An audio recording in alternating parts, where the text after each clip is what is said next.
Thank you. Further member statements? Point of order. Point of order, the member from Scarborough-Agincourt.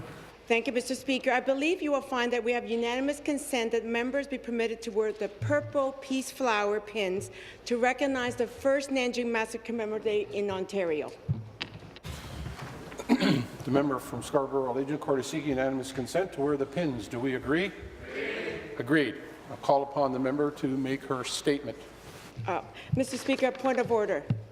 Point of order. Okay, Mr. Speaker, I'm seeking unanimous consent that we observe a moment of silence in remembrance and to honour the over 200,000 victims of the Nanjing Massacre. As I have done in the past, I will seek unanimous consent to have a moment of silence, but we will defer it until after the statements by all members. Do we agree? Agreed. Member from Scarborough-Agincourt on a statement. I just want to get my pen.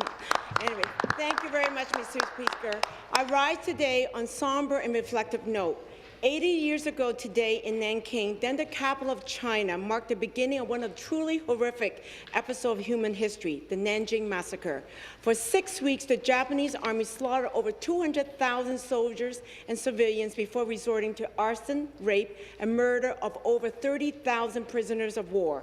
On October the 26th this year, the House unanimously passed Motion 66, designating December the 13th of each year as Nanjing Massacre Commemorative Day in Ontario. The reason we are here today, remember, to recognize and reflect on these events here today throughout the province, Mr. Speaker, is due to the hard work of many stakeholders and over 100,000 Ontarians who signed petitions to support the Nanjing Massacre Commemorative Day in Ontario. This is a seminal day for many Ontarians, some of whom are either survivors or families of victims of Nanjing Massacre. It is also an important day for millions of Ontarians with Asian heritage. Throughout World War II in Asia, thousands of women were used as sexual slaves, known as a comfort woman. The horrific practice has left physical, psychological, and emotional scars across generations.